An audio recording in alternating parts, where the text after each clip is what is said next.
بسم اللہ الرحمن الرحیم۔ السلام علیکم ناظرین، تمام ناظرین کو راہ دین چینل میں دل کی گہرائی سے خوش آمدید۔ دوستو، آج کے اس پیغام کا مقصد محمد صلی اللہ علیہ وسلم کی سنت مبارک اور سائنس ہے۔ اللہ تعالیٰ نے اپنے پیارے نبی محمد صلی اللہ علیہ وسلم کو ایک ایسے کامل اور اخلاقی نمونہ بنا کر بھیجا جو ہر زمانہ اور ہر مقام کے لیے ہدایت کا چراغ ہے۔ آج میں آپ کے سامنے کچھ ان سنتوں کا ذکر کروں گا جو حضرت محمد صلی اللہ علیہ وسلم اپنی زندگی میں استعمال کرتے تھے، اور کیسے آج کی سائنس ان سنتوں کو ثابت کرتی ہے۔ طہارت، صفائی کی سنت اور سائنس۔ ہم سب جانتے ہیں کہ اسلام میں صفائی کو اعلیٰ ایمان قرار دیا گیا ہے۔ محمد صلی اللہ علیہ وسلم ہمیشہ صفائی کا خیال رکھتے تھے۔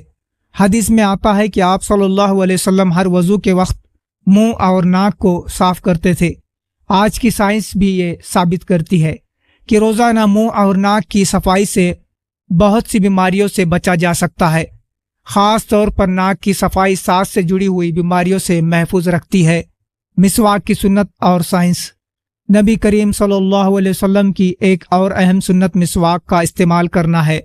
مسواک کا ذکر بہت سی حدیثوں میں آتا ہے۔ سائنس نے اب یہ ثابت کیا ہے کہ مسواک دانتوں کے لیے نہ صرف ایک بہترین قدرتی ٹوتھ برش ہے، بلکہ اس میں اینٹی بیکٹیریل گن ہے جو منہ میں بیکٹیریا کو ختم کرتے ہیں اور مسوڑوں کو مضبوط بناتے ہیں۔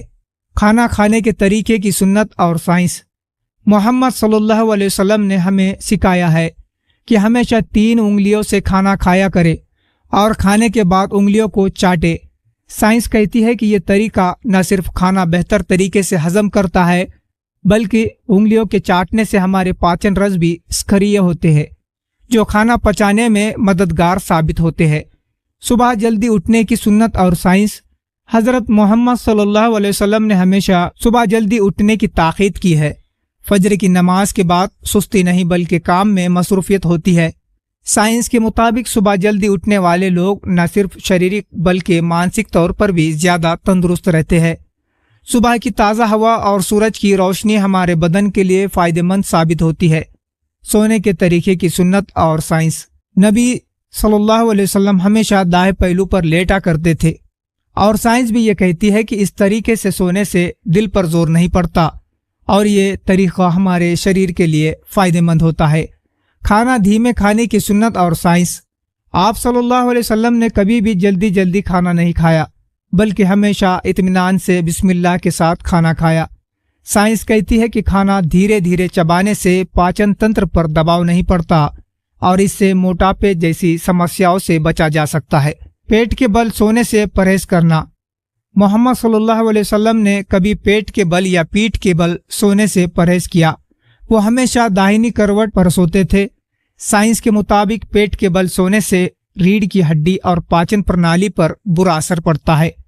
دائیں طرف سونے سے شریر کو آرام ملتا ہے اور دل کے لیے بھی بہتر ثابت ہوتا ہے۔ وزن میں ہلکا کھانا۔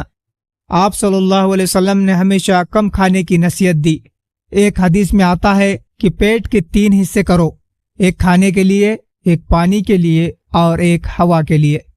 آج کی سائنس بھی یہ کہتی ہے کہ ایک ادھک کھانا کھانے سے کئی سوست سمسیائیں پیدا ہوتی ہے، جیسا موٹاپا، دل کی بیماریاں اور ڈائبٹیز۔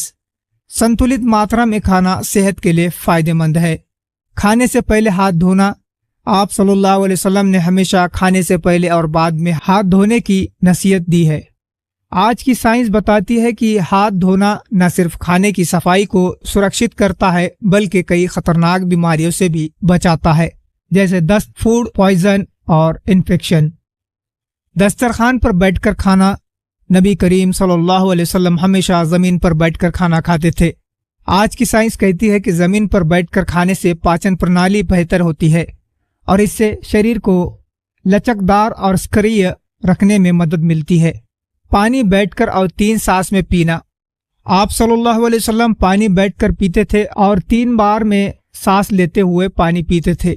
سائنس کہتی ہے کہ ایک ہی گھونٹ میں پانی پینے سے گلے اور پیٹ پر دباؤ پڑتا ہے، جبکہ دھیرے دھیرے پانی پینے سے شریر اسے اچھے سے اوششت کر سکتا ہے، اور اس سے کڈنی بھی بہتر طریقے سے کام کرتی ہے۔ منہ ڈھک کر چھینکنا۔ آپ صلی اللہ علیہ وسلم نے